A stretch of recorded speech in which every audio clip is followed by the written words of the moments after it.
Oi, gente, meu nome é Giovana e eu tenho 17 anos. Meu nome é Beatriz e eu também tenho 17 anos. E hoje a gente vai falar sobre o namoro cristão. Bom, eu e a Bia, a gente se conheceu há mais ou menos um mês atrás, que a gente foi fazer uma escola missionária de férias da Jocum. E lá a gente tava no mesmo quarto, conversando. Aliás, ela tava lendo um livro sobre namoro, e daí eu vi e a gente começou a conversar sobre isso, porque eu tava lendo esse livro também. E daí com isso a gente viu o quanto a gente era parecida, o quanto a gente tinha pensamentos muito similares a respeito do namoro. E a gente falou, vamos gravar um vídeo um dia sobre isso? Eu acho que vai ser muito bom, muito gratificante pra todos vocês. Não só sobre o namoro, mas também como guardar o coração. Como a Gi comentou, a gente teve ideias muito parecidas e eu convido vocês a estarem abertas, né, para escutar o que a gente tem a dizer. A gente leu bastante livro e procurou saber bastante sobre o assunto antes de vir falar aqui com vocês. E a gente acha também que, tá, eu e a Bia somos novos, a gente às vezes não tem muita propriedade pra falar sobre isso, mas a gente quer dizer pra vocês que não é da nossa cabeça, sabe? A gente leu muito a Bíblia, assim, muitas passagens específicas que falam sobre a questão do relacionamento. A gente viu também a opinião de muitos pastores, muitos teólogos renomados, sabe? Que são confiáveis nesse assunto. E a gente leu alguns livros, a gente queria mostrar agora pra vocês também. Dos livros que a gente leu A Procura de Rebeca, que a gente também vai falar um pouquinho sobre o conteúdo do livro. O nosso foco principal, O Fogo no Parquinho, do Iago Martins, e também Primeiro Escudo e depois O Buquê. Tem um outro livro que não tá aqui, mas a gente também leu, que foi As Três Dimensões do Amor Feminino, A Dama, Seu Amado e Seu Senhor. Um livro muito bom também. Eu acredito que todo mundo tem uma história de amor linda guardada, mas a gente só vai viver ela quando a gente realmente tiver um relacionamento íntimo com o Senhor. Em Provérbios 4:23 diz: sobre tudo que se deve guardar, guarde o seu coração, pois dele procedem todas as fontes da vida. E a maior fonte da vida é Cristo Jesus. Eu também creio que antes de você adicionar alguém à sua felicidade, você tem que ser feliz sozinha. Você tem que se preencher do Espírito Santo. Igual, não tem como duas pessoas vazias transbordarem. Duas pessoas cheias precisam estar juntas para transbordar. E agora um foco para as meninas. Meninas, o homem pode ser bonito, formado em toda a ciência, ele pode ser tudo, mas se ele não tiver Jesus e se ele não entender como Cristo amou a igreja, ele não vai entender como amar você. Ele não vai conseguir isso. Então o que eu e a Gi vai aconselhar você praticamente esse vídeo todo. Na fase da solteirice, dedique-se à obra, dedique-se a um relacionamento com o Senhor, porque antes dele te dar um relacionamento, ele quer ter um relacionamento com você.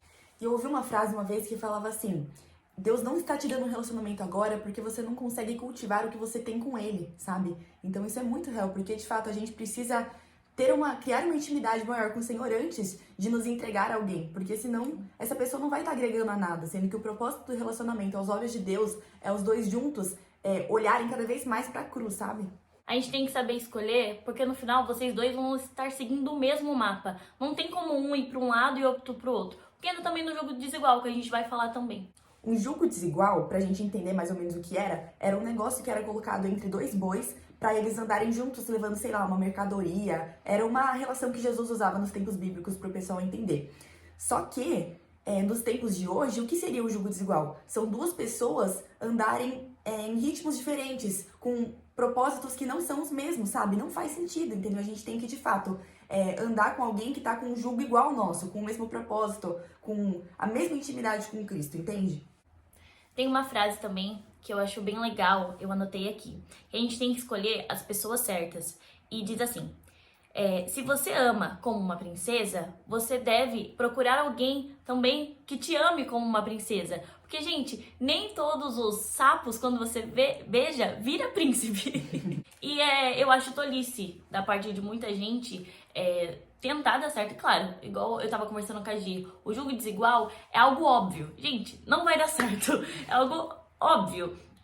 E a gente nunca pode tentar mudar a pessoa ou se comprometer com alguém achando que vai mudar. Porque não vai. E é mais fácil ele te levar, ou ela, né, te levar pro caminho dele do que você trazer ele para Cristo. Porque, infelizmente, o nosso coração, ele tende ao pecado, ele tende a cair. Uma outra coisa é que a gente coloca a nossa vida relacional em grande risco quando tomamos decisões motivadas por carência. Eu acho que vai muito naquele exemplo, que é bem famosinho, que é sobre você ir no supermercado sem uma lista, sem exigências. Você tá com tanta fome, você tá vazia, né? Seu carrinho tá vazio, você vai pegando tudo que você vê pela frente. Você não é seletivo. E essa questão da carência é muito interessante, porque o namoro não é pra satisfazer os seus desejos ou suprir uma carência, é pra cumprir um propósito. O maior problema da nossa juventude é a carência disfarçada de amor. E as piores decisões que a gente toma é por medo de ficar só, é por conta da carência. Nós aceitamos migalhas achando que é um banquete por causa da carência, porque a gente fica cego espiritualmente. Tem um versículo que a gente gosta bastante, que está em Provérbios 31:10, que começa falando da mulher virtuosa, né? A mulher virtuosa, quem a acharás? E é muito interessante esse versículo, porque a gente vive num mundo hoje onde as meninas pensam que elas precisam ir atrás de um homem, que elas precisam começar a ficar mitigando, entendeu? Mas a palavra mostra que você vai ser encontrada. Quem achará a mulher virtuosa, entendeu? Se não estaria homem virtuoso, quem o achará? Não, menina, é ele que tem que te encontrar. Então relaxa, calma o coração, que o cara certo vai aparecer. Mas ainda sobre a mulher virtuosa, né? A mulher virtuosa, quem a achará? Você precisa ser uma mulher virtuosa, precisa sair de você virtudes, porque um menino virtuoso não vai querer também uma menina que não saia virtudes. Então ninguém vai te achar enquanto não sair virtudes de você. Então o tempo da solteirice é um momento próprio, é específico para você investir em um relacionamento com o Senhor. Uma outra coisa também que eu acho super válido é sobre a nossa régua de exigência. Cara, a minha, ela no topo, porque eu sei da filha que eu sou, eu sei quem é meu pai, e quando você é firmado, você sabe da sua identidade, você não aceita migalha. E tem pessoas que falam assim, mas você é muito exigente. Gente, sinta-se feliz. Pra mim é um elogio quando a pessoa fala assim, cara, você tá querendo muito, você tá exigindo muito, não existe mais, igual tem aquela brincadeira, né, o último romântico. Uhum. Cara, não se contente com um pouco. Lembre de quem é seu pai, lembre de que você é filha. Quando diz que você é muito exigente, você tem que pensar, a pessoa vai estar com você no luto pelos seus pais, ela vai ter que te sustentar no luto dos seus pais e vai estar com você do seu lado no nascimento dos seus filhos. Então, são pessoas que estão exigindo de menos. E outra questão que é muito interessante é que o namoro é uma convenção humana. A gente se acostuma muito falando, eu namoro, eu vou namorar, tudo mais. E, não tem problema usar esse termo porque a gente vai entender do que a gente tá falando. É essa fase de você conhecer a pessoa, de vocês unirem seus propósitos pra saber de fato se é isso que vocês vão ter pra vida de vocês. Se vocês vão casar, construir uma família, enfim. Mas a gente tem que saber que na Bíblia não existe o termo namoro, entendeu? Por causa do contexto histórico também, né? Foi muito diferente e tal.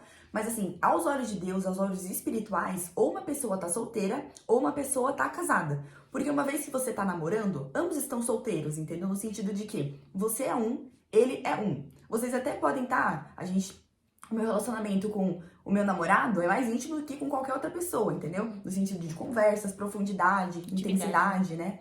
Mas quando vocês se casam, vocês se tornam um só, entendeu? Então é muito diferente mesmo. Então a gente não pode usar do namoro como uma justificativa pra pecar, entendeu? Eu penso muito assim, coisas que são válidas, né? Coisas que são permitidas de eu fazer durante o namoro. A gente acha que a gente pode fazer o que a gente quiser, que a gente tem uma liberdade absurda no namoro, só porque eu coloco uma aliança no dedo, entendeu? Mas vocês entendem que é isso que eu falei da convenção humana. O que uma aliança no dedo significa pra Deus, entendeu? Eu não tô falando que ele tá cagando pros seus propósitos, porque de fato, Deus, ele olha o seu coração, ele olha as suas intenções, ele tá vendo que vocês estão construindo junto, ele tá vendo que vocês estão alinhados pra se conhecerem e se casarem. Mas não te dá liberdade de fazer coisas que você só poderia fazer no casamento, porque você seria uma carne com ele, entendeu? Então, tem coisas como, por exemplo, imoralidade sexual. Vou falar assim, eu não posso fazer com uma pessoa qualquer na rua, porque vão ver como um escândalo. Mas, se eu colocar uma aliança no dedo e daí eu fazer com essa pessoa o que eu quiser fazer, tudo bem, as pessoas não vão estranhar, porque afinal, é só colocar um rótulo assim, namoro, que tá tudo bem, entendeu? Mas vocês entendem, assim, que não é o que a gente acha que tá certo, mas sim o que Deus acha que tá? Sim. Complementando o que a Gi falou, a sociedade, ela quer muito ditar, ela quer colocar muita pressão. Mas você tá atrasado. Mas não é assim que funciona. Pô, igual, tem no livro bastante sobre isso, né? No Fogo do Parquinho. Um adolescente, se ele ainda vai terminar o ensino médio virgem, é um escândalo na escola. E se você ainda não beijou? Cara, é loucura. E não é a sociedade que dita as regras no seu relacionamento, e sim o Senhor. E uma coisa muito interessante que eu e a Bia, a gente tava até comentando ontem à noite, é que quando você se casa, você vai pro cartório, você entrega a sua certidão de nascimento, ela fica lá no cartório e ele te entrega a certidão de casamento, e essa vai ficar com você. Então, assim, tem o seu primeiro nascimento, né, que é de fato a sua vida individual com Deus, né, o seu nascimento, você deixa lá. Em troca, você pega a sua certidão de casamento, entendeu? Porque agora você é de fato um só com seu marido, entendeu? É uma nova identidade, é muito interessante isso, né? Vocês chegam 2 e saem 1. Literalmente, como diz a palavra. Por isso que o casamento é algo muito sério aos olhos de Deus, entendeu? Tá muito ligado ao mundo espiritual diretamente, entendeu? Por isso que o namoro tá muito entrelaçado, porque é essa fase de preparação, essa fase de união de propósitos, sabe? Então a gente tem que ser muito firme no que a gente vai querer pra nossa vida, né? Saber certinho com a pessoa, se ela segue os mesmos princípios, tem o mesmo valor, porque como eu disse anteriormente, vocês seguem o mesmo mapa. Não tem como desalinhar, cada um ir pra um lado. Porque o problema é que o namoro convencional que a gente conhece hoje, esse namoro na adolescência, é algo que é muito romantizado e sem, tipo assim, propósito algum, entendeu? Tem pessoas que eu falo assim, ah, tá, mas vocês têm planos de casar, tudo mais. Nossa, casar, que isso, falta muito tempo ainda. Muito a gente não rápido. sabe. Mas, gente, por que você tá com alguém se você nem sabe se vai casar com essa pessoa, entendeu? Tudo bem, a gente tá se conhecendo, mas se isso não é a sua primeira intenção, por que você tá com essa pessoa, entendeu? Perca de Eu tempo. vejo muito, assim, o namoro que a gente vê hoje como, sei lá, uma recreação, entendeu? Uma forma de entretenimento. Você é carente, que a gente falou sobre a questão da carência, você sente que você precisa de alguém pra você se sentir satisfeito, então eu vou procurar outra pessoa carente. Então os outros juntos, vocês vão estar suprindo as suas carências, né? Os seus desejos. E uma questão que é muito real é a defraudação emocional, sabe? Você tá com uma pessoa e quando você tá com essa pessoa, ela acha que vocês vão realmente ter algo junto. Mas na verdade, você só tá abusando do tempo dela, abusando do emocional dela e abusando muitas vezes fisicamente dela, entendeu? Só que a defraudação é pecado. A gente tem que entender isso, porque você tá iludindo, colocando falsas expectativas na vida de uma pessoa, entendeu? É você ficar conversando com vários menininhos no WhatsApp ao mesmo tempo, conversando o dia inteiro e, tipo assim, você às vezes é um olhar que vai tentar fazer o outro se sentir seduzido por você, mas você não vai satisfazer esse desejo dele, sabe? O pecado tá muito mais em pode ou não pode, tá no nosso coração, entendeu? Tá nas nossas intenções, no porquê a gente age de certa forma, entendeu? Então a gente tem que estar muito sensível ao Espírito Santo pra saber qual a intenção do nosso coração. Durante muito tempo eu não sabia, mas eu entendi que eu tava sim sendo uma defraudadora. E eu confesso isso porque o Espírito Santo revelou pra mim, entendeu? Então eu tenho que me portar melhor. Como que eu vou conversar com os meninos? Se isso vai estar... Dando gatilho. Sim, exatamente. Porque você acaba se machucando e machucando o outro. Defraudação mesmo. Ah, cara, você tá aqui no direct, tá com alguém. Daí você tá com o baterista aqui e aqui tá o guitarrista. Tá o filho do pastor. Tá, sei lá, o cara da mídia. Gente, não dá. Não dá. Você tá gerando expectativas que você não vai conseguir cumprir na pessoa. Isso vai machucar o outro e te machucar também. Até mesmo se for uma pessoa só que você esteja trocando ideia. Exato. Se a sua intenção não for ter um relacionamento com ela, para de conversar. Tipo, seja real, seja duro, entendeu? Porque senão você vai ficar criando falsas expectativas. E a defraudação dói muito. Tanto pra pessoa que defrauda, quanto pra pessoa defraudada. Sim. E vocês até podem falar que a gente tá sendo muito radical, que tipo, nossa, que isso, né? O namoro é tudo isso, assim. Vocês estão problematizando demais. Só que foi assim que Deus criou. Foi assim que Deus determinou, entendeu? Tem um versículo que eu gosto bastante, que tá em Romanos 9:20. Que a gente fica questionando, a gente fica muitas vezes... tipo, não, Deus não faria isso, tal, mas Deus criou e pronto, entendeu? E fala assim, quem é você, ó homem, para questionar a Deus? Então, por mais que, tipo, nós, numa natureza humana e carnal, a gente quer namorar, a gente quer satisfazer todos os nossos desejos emocionais, físicos, mas a gente tem que entender que, tipo, quem somos nós para questionar Deus? Ele determinou que assim a gente tem que fazer e pronto, sabe? Por mais que seja duro. É ordem, ponto. E uma questão que eu acho muito importante, vai parecer às vezes um tabu, mas por exemplo, sexo antes do casamento. Eu falo isso abertamente porque, gente, é óbvio, sabe? Mas tem muita gente que não consegue entender. Tipo, nossa, como que eu vou casar com alguém sem ter tido relação sexual com ela antes? Como que eu vou saber se é bom? Como eu vou saber se eu vou querer? E se eu não gostar? Entendeu? Mas, gente, se o único propósito de você casar com essa pessoa for suprir os seus instintos sexuais, não tá certo. Faz parte do combo, entendeu? Mas esse não é o propósito. Não é a essência do prato. Eu vi um livro que falava assim, que o sexo, ele é, claro, ele é o complemento, né? É um algo a mais, mas ele não é a essência, não é só sobre isso.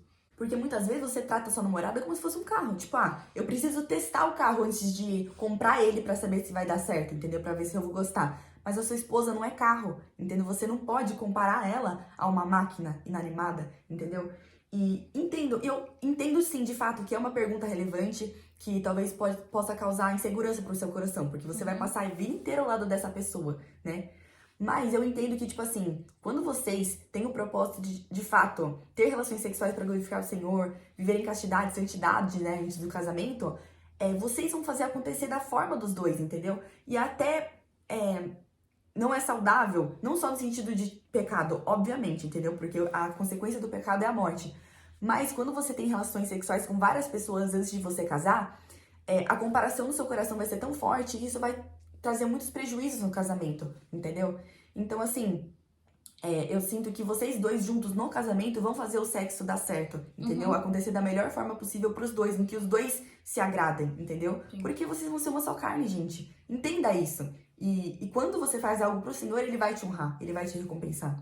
Tem uma frase no livro do Fogo do Parquinho que diz assim, ó: namorada não é esposa, namorado não é marido, e namoro não é casamento. É um momento em que solteiros, que deveriam se tratar como irmãos e com pureza, se aprofundam em um relacionamento e se preparam, caso assim decidam para se casar. Por isso, você não entrega o coração de modo definitivo a quem não está indo com você, para uma jornada definitiva. Você não entrega o corpo para quem ainda não lhe entregou a vida. Eu achei isso, assim, extraordinário. E o questionamento pra gente é tipo assim, tá, eu sei que fazer sexo é pecado, mas até onde eu posso ir? Eu vou ler aqui pra ficar mais fácil pra vocês. A igreja geralmente fala só da relação sexual em si como se fosse o único tabu, mas ignora o espaço entre o desejo no coração e o sexo. Um espaço de liberdade sexual que imaginam estar livres da ira de Deus, pois afinal é só colocar o selo namoro e tá tudo bem. Porque pureza é muito mais do que não encostar corpos, mas é de ser guiada pelo Espírito.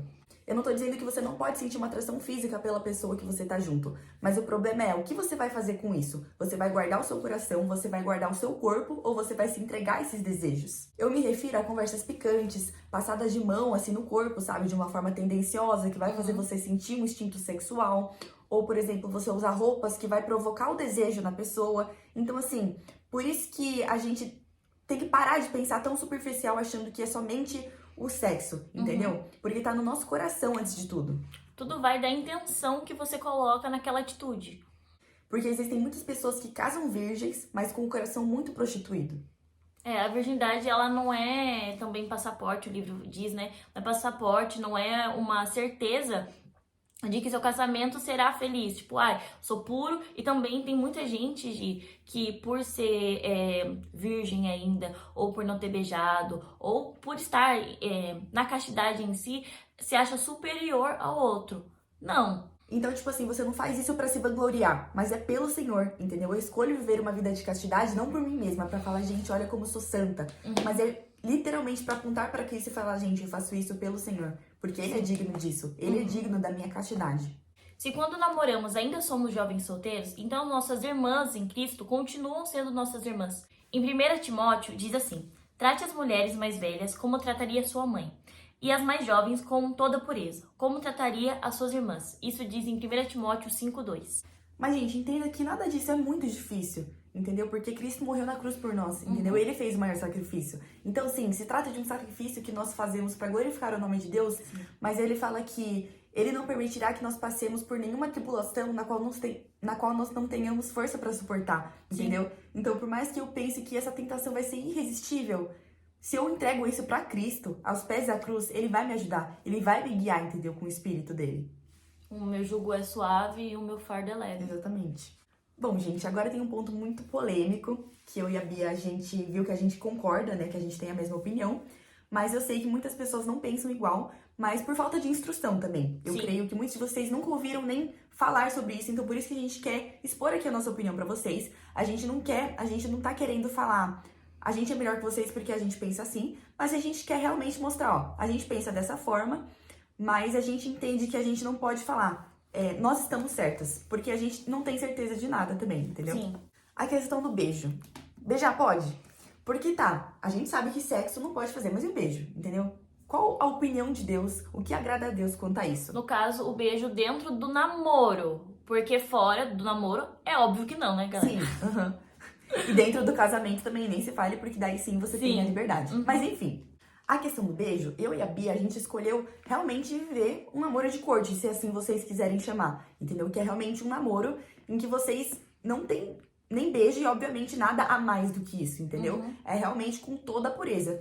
E muitas vezes as pessoas podem olhar pra isso e falar, nossa, mas qual a diferença entre isso e uma amizade com uma pessoa qualquer? A intenção é o propósito. A intenção é o propósito que eu tô criando com essa pessoa. É o intuito de casar. Não é qualquer outra amizade que eu tenho com outra pessoa, entendeu? Porque se a gente olhasse pro namoro somente como uma forma de satisfazer os nossos desejos, eu acho uma visão muito mundana, entendeu? Porque nós somos filhos de Cristo. Estaria usando a pessoa ali, no caso, né? Eu entendo que sim, existem muitas pessoas que têm beijo no namoro, e eu não tô falando isso pra julgar vocês, mas eu tô falando que o meu pensamento é esse, e, enfim, se você se sentir tocado de alguma forma, sei lá, vocês podem mandar uma mensagem pra gente, vocês podem pesquisar mais sobre isso também, porque eu acho que, mesmo diante de tudo que a gente tá trazendo, é bom vocês se aprofundarem mais, entendeu? Tem uns livros também que a gente indicou aqui, mas a gente estudou sobre os livros, só que a gente tá trazendo a nossa interpretação sobre o que a gente estudou. Talvez você leia o livro e você entenda de uma outra forma, mas todo pensamento é válido. E a gente também, fazendo esse vídeo, está disposta a responder pergunta, a conversar com vocês. Sim. Uma questão que eu acho muito interessante é o relacionamento entre Jacó e Raquel. Porque Jacó, ele teve que esperar 14 anos para se casar com Raquel. Porque o pai da Raquel, Labão, ele fez ele trabalhar para ele durante 14 anos. Canais. E daí a Bíblia fala, né, acho que é em Gênesis 24. Aliás, esse livro aqui, ó, é literalmente, né, é a procura de Rebeca. Ah, não, na verdade é sobre os pais deles, né, tipo, é sobre o pai de Jacó. Fala sobre o relacionamento entre Isaac e Jacó, que é muito assim, se a gente for falar, uma representação.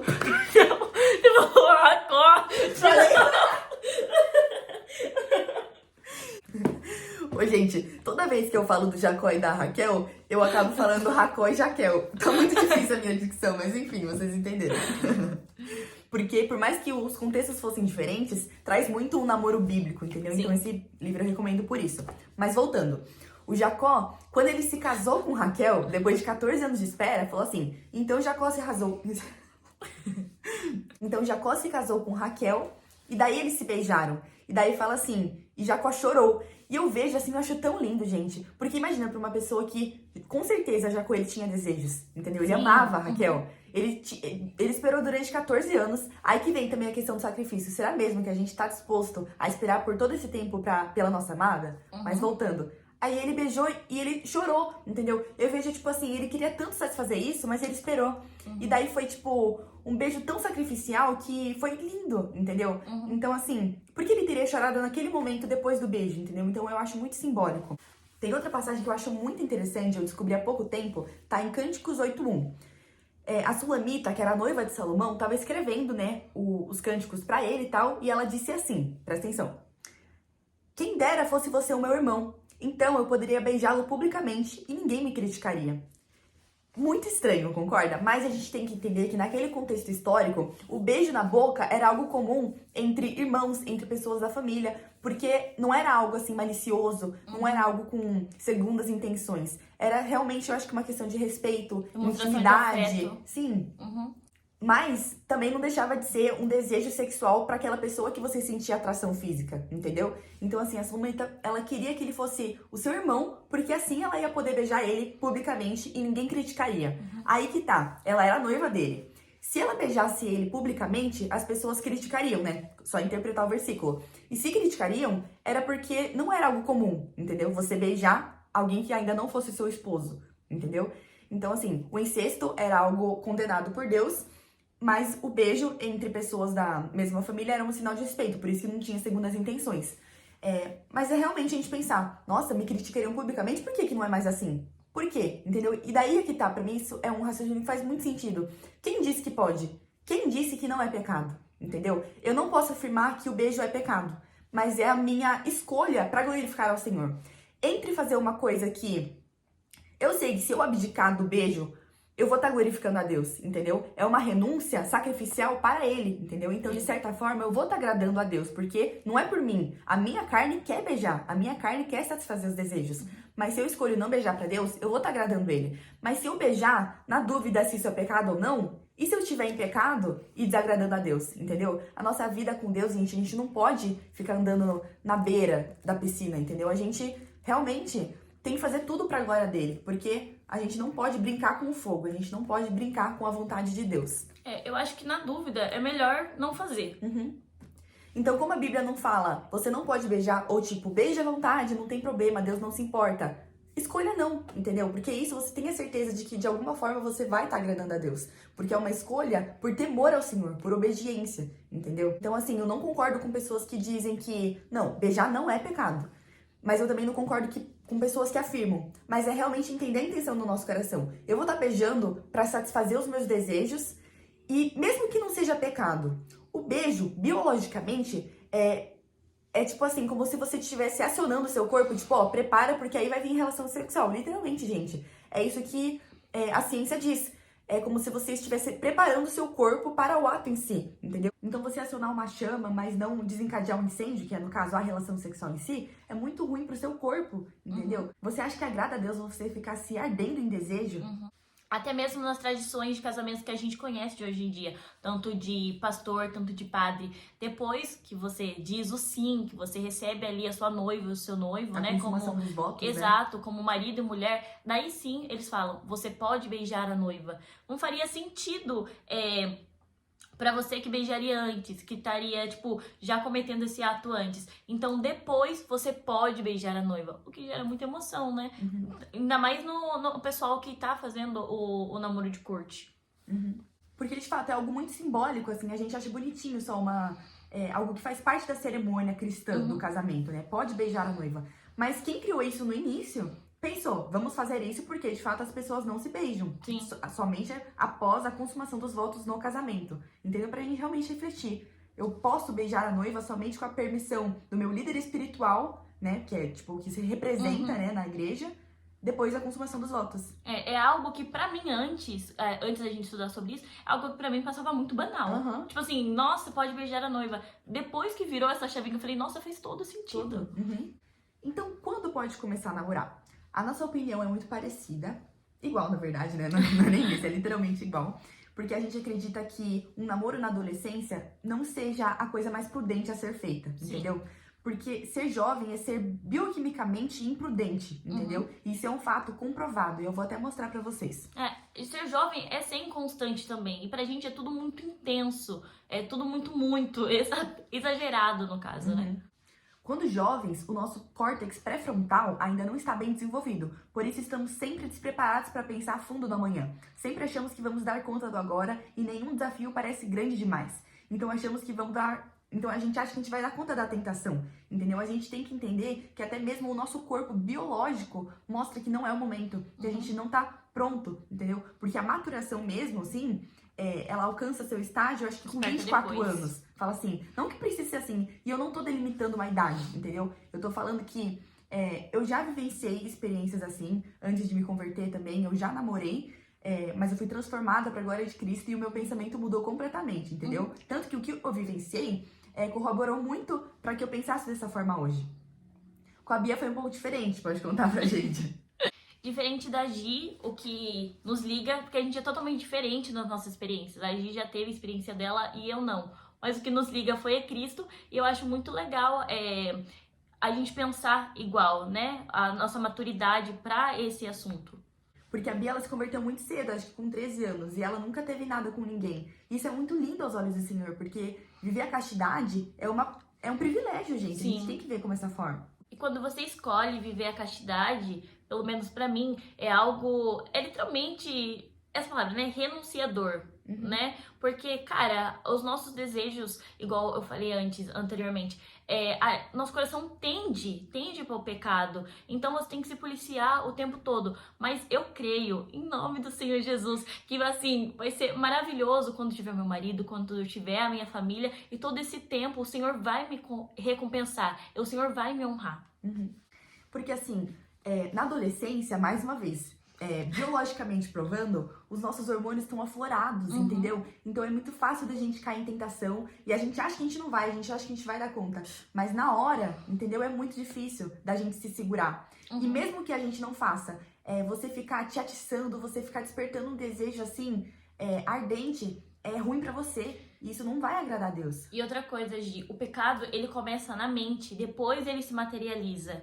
Então, só de você estar pensando... E outra, você tá se machucando, né, cara? Você tá só te atiçando, te deixando... Não seria a palavra vontade, mas você tá querendo algo que você não vai ter agora. E isso vai acabar te machucando. Porque assim, ser jovem também é ser instável. Os nossos princípios e valores não estão estabelecidos. A gente tá se firmando agora no Senhor. Então, se entrar alguém na minha vida e ficar colocando coisa na minha cabeça, talvez eu seja influenciada por essa pessoa, já que eu não estou totalmente estável no Senhor. E daí eu mude a minha opinião sobre determinadas coisas que deveriam estar sendo firmadas e processadas agora com Cristo. Por isso que esse tempo de maturação, de solteirice é importante pro seu relacionamento com o Senhor. O namoro é uma preparação pro casamento. Então a gente tem que ver muito qual tá sendo a nossa intenção ao namorar com alguém tão cedo, entendeu? Eu comecei a namorar antes de me converter com 14 anos. Não tinha a intenção não era de casar. Era literalmente, como eu vejo que é de muitos jovens, sendo cristãos ou não, suprir uma carência que a gente não assume que existe, entendeu? Então, nossa, todo mundo tá ficando, todo mundo namorando, então eu quero também, né? É ruim ficar sozinha, né? Muitos pensam que a solteirice é uma maldição. Gente, faz parte do processo, entendeu? A gente tem que ver isso como uma dádiva de Deus, entendeu? Então, assim, não faça isso por carência, porque você não vai estar analisando de fato quem vai ser bom pra você. Se essa pessoa vai honrar o Senhor junto com você pro resto da sua vida, gente. Isso é muito sério. Eu entendo que é a segunda maior decisão na nossa vida. A primeira é aceitar Cristo como Senhor e Salvador. E a segunda é a pessoa que a gente vai escolher pra casar, sabe? Sim. E se você se frustra com o seu ciclo de amizade, pô, tá todo mundo namorando, e eu. Gente, então se cerque, faça as novas conexões com pessoas que pensam igual a você. Igual, pelo menos ao meu meio, com amigos que não são cristãos. Todos namoram, todos ficam, né? Mas, igual a gente se conheceu na MF, na Jocu, praticamente todo mundo tem o nosso pensamento. Então, é melhor, você se sente melhor, você te dá mais força. Então, faça novas conexões, se cerque de pessoas que pensem parecido com você. Porque, mais uma vez, namoro não é entretenimento. Namoro não é recreação. Não é test drive de ninguém também. É o cumprimento de uma promessa, entendeu? É um propósito alinhado para o Senhor, entendeu? Sim. E porque tudo, né? Tudo que vocês fizerem glorifique ao Senhor. No livro também, o Iago Martins, ele diz algo super legal, eu anotei aqui, ó. Se você não tem estrutura para se comportar como adulto, não deveria estar pensando em namoro. Deveria estar preocupado em crescer. Porque casamento não é para criança, gente. E se o namoro é uma preparação para o casamento, você deveria pelo menos estar próximo da vida adulta. Ou se preparando para cada dia estiver mais próximo dela, né? Então, se você não tá perto da vida adulta, se você não tem estruturas, que a gente também vai listar aqui, você não deveria nem estar pensando nisso agora. Se você acha que você não tem a responsabilidade para ser, por exemplo, no caso dos homens, o líder sacerdotal da casa, ou a mulher auxiliadora do lar, entendeu? Não é o seu momento, entendeu? Crie essas virtudes no Senhor no tempo de solteirice, porque mais uma vez a gente volta para isso. Então, aproveite a sua solteirice. E quando eu escuto essa frase, eu automaticamente penso nessas pessoas que falam, nossa, aproveita a sua juventude, vai lá, fica com as pessoas, faz o que você quer fazer, porque uma hora você vai casar. Então, assim, aproveita a sua vida. Mas não é nesse sentido que a gente tá falando. É aproveitar no sentido de tempo de qualidade com o Senhor, entendeu? Porque eu creio que uma pessoa solteira, como eu disse pra vocês, é uma, entendeu? Ela tem somente uma identidade em Cristo. Então, assim, ela tem mais tempo pra se dedicar à obra do Senhor. Tem até um versículo que Paulo, ele fala pros santos da igreja de Coríntios, que é assim: quero que estejam livres das preocupações dessa vida. O homem que não é casado tem mais tempo para se dedicar à obra do Senhor e pensar mais como em agradá-lo. Ele não fala aqui que casar é um problema. Pra mim, o casamento é uma dádiva de Deus, entendeu? Deus, ele se agrada com o casamento e é algo sagrado, criado por ele. Mas a gente tem que entender que a solteirice não é um fardo. A solteirice não é uma maldição. E a gente tem que usar dela, sendo uma pessoa pra vida inteira, ou uma pessoa como nós duas, por um determinado tempo, pra se dedicar mais intensamente à obra do Senhor. Porque um casado tem as suas responsabilidades da vida de casado, entendeu? Eu agora sou solteira, eu posso fazer o que eu quiser, entendeu? Com consciência, com limites. No sentido de que, obviamente, eu não vou ficar com fulano, com ciclano, porque eu sou cristã e vocês já entenderam os meus princípios. Você é livre no Senhor, não é livre pra sair beijando os Sim, outros. exatamente. Mas no sentido de que, realmente, Vamos supor que Deus ele me entrega uma missão agora pra ir num lugar super insalubre, num lugar assim... Perseguido. Entendeu? Que tipo assim, eu vou arriscar muito a minha vida. Eu como homem, né? Eu como homem. Mas assim, talvez o chamado dele seja pra levar você e sua família. Mas talvez ele queira que só você vá pra lá, porque você tem essa estrutura até física mesmo pra suportar isso, essa missão, entendeu? O casamento é uma missão, mas eu digo coisas específicas, entendeu? Porque talvez você levar a sua mulher que acabou de ter um filho e o seu filho assim recém-nascido pra lá, talvez você não Só vem consiga... muito risco, né? Então, é um risco muito grande pra sua família. E a gente tem que proteger. Mas isso eu já pequei contra o Senhor. O que eu faço? Porque talvez você possa estar ouvindo o que eu e a Bia a gente tá falando aqui e falar, nossa, mas eu já fiz tudo isso, o que eu faço? Então eu tô condenado. Então, meu Deus, eu tô perdido. Então agora eu posso fazer o que eu quiser mesmo, já que já foi. Mas, gente, é por isso que Jesus morreu na cruz por nós, entendeu? Ele tomou sobre si todas as nossas enfermidades, todos os nossos pecados. Foi um sacrifício realmente perfeito para que nós pudéssemos ser perdoados. E isso de fato acontece quando nós nos arrependemos e confessamos os nossos pecados diante de Deus.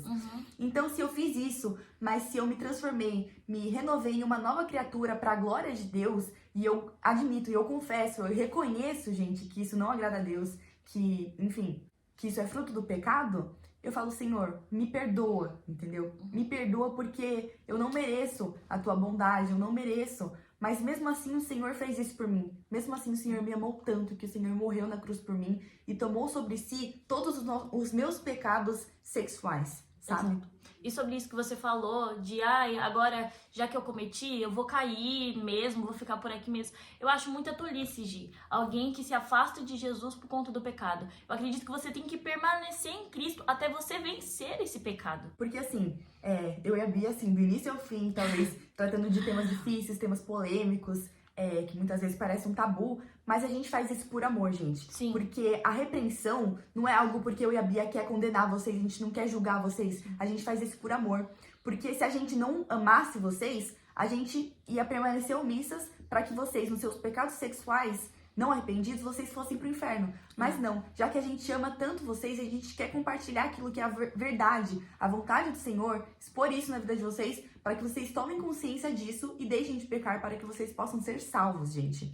E esse vídeo deu um pouquinho de trabalho para gravar, problemas técnicos, cidades diferentes, então... Pois é, gente, assim, a gente teve que trocar de celular, umas 4 vezes por falta de armazenamento. Eu já acabei com todos os armazenamentos daqui de casa. Então, de verdade, gente, a gente faz isso pra glória do Senhor e por vocês. De fato, não é por nós, não é pro nosso próprio engrandecimento, é pro Senhor. Uma outra coisa que eu falo e que eu comentei com a Gi, que ela concorda bastante também, é que, voltando nas meninas, eu digo porque eu me sinto mais confortável e tem muita menina carente, né, igual a gente falou, aceitando migalhas, mas sobre os meninos, que a gente tem que... sobre a mulher virtuosa, sobre estar escondida, você tem que estar tão escondida no Senhor que um homem, um verdadeiro rapaz do Senhor, vá até o Senhor para buscar as chaves do seu coração. Exatamente. Então, tranque o seu coração e dê as chaves ao Senhor, entregue nas mãos do Senhor. Com o homem verdadeiro que tem a Jesus, ele vai conhecer a Jesus assim para pegar as suas chaves. Entendeu? É isso. E eu acho que a gente queria finalizar falando que, assim, por mais que a gente falou muito de namoro, de como deve ser, não sei o que agrada a Deus, é um vídeo muito cristocêntrico, entendeu? Sim. Porque tudo gira em torno do Senhor e a gente nunca pode se esquecer disso. A gente faz isso por Ele, não é por nós, enfim. E assim, uma pessoa que pensa mais em se casar, em entrar num namoro, ou se ela já vivencia um namoro, e se ela tem isso como uma prioridade maior na sua vida do que a comunhão com o Senhor, isso é um problema. Isso é idolatria. Sim. Então é um pecado que a gente não reconhece, mas muitas vezes a gente trata o relacionamento como um ídolo na nossa vida. A gente coloca no pedestal acima do Senhor. Sendo que, por exemplo, uma frase eu acho que é muito representativa. Eu queria namorar antes de Jesus voltar, entendeu? Porque e se Jesus voltar amanhã? Eu e a Bia vai continuar solteira. A gente tá falando aqui, a gente tem idealizações na nossa vida, mas a gente vai continuar solteira, entendeu? Porque no céu vão ser todos como anjos, entendeu? Não vai haver casamento, as pessoas não vão se dar em casamento, enfim. Mas se eu anseio mais um namoro do que a volta de Cristo, o meu coração tá no lugar errado, gente. Exato. Porque a volta de Cristo, a comunhão plena com o Senhor, é o que deve ser a maior anseio na nossa vida, entendeu? Então, de fato, esteja com os seus olhos voltados pro lugar certo. Não tem problema você ter esperança, não tem problema você querer isso, como eu e a Bia de fato quer, que a gente tá sendo realmente um exemplo pra vocês nisso, né? mas os seus olhos têm que estar voltados para o Senhor, entendeu? Porque Mateus 6:21 diz assim: onde está o seu tesouro, lá estará o seu coração. Então, se o seu tesouro for um relacionamento, o seu coração vai estar lá, e não no Senhor. E o nosso coração precisa estar no Senhor para que nós sejamos salvos. Isso é muito importante. E outra coisa também é que Mateus 6:33 diz que busquem, pois, em primeiro lugar o reino de Deus e a sua justiça, que todas as coisas serão acrescentadas. Entendeu? Então, como eu disse, se você não tiver um relacionamento agora com o Senhor, não pense que você vai ter um relacionamento lá, grandes coisas com alguém. Porque você tem que estar preenchido primeiro para que os dois juntos transbordem. Então, eu acho que é mais ou menos isso. A gente nem sabe quanto tempo de vídeo deu, porque assim, vai ter que dar uma edição assim, bem, juntar bastante, né? Eu queria falar outra coisa. Uma dica, na verdade, e algo que eu estudando pra falar pra vocês, eu e a Gia, acredito que ela também, mas me deu mais sede de saber mais. Eu indico vocês também a procurarem esses livros, a verem outros também, porque, gente, dá um boom na sua cabeça e deixa a sua régua ainda mais, a régua que eu digo de caráter da pessoa que você deve procurar, pra você se casar, enfim. Deixa a sua régua ainda mais, como diz a palavra, forte, ainda mais concreta, porque você vai ter ainda mais certeza do seu valor e do que você merece. É isso, gente. Obrigada se vocês assistiram até aqui, eu espero que sim. E que de alguma forma essa palavra possa ter constrangido vocês, assim como nos constrangiu também. A gente não é perfeita, nós não somos santas, mas para que de fato você entenda a vontade do Senhor e entregue isso aos pés da cruz, né? Para que você viva a boa, perfeita e agradável vontade de Deus. Tchau! Beijo!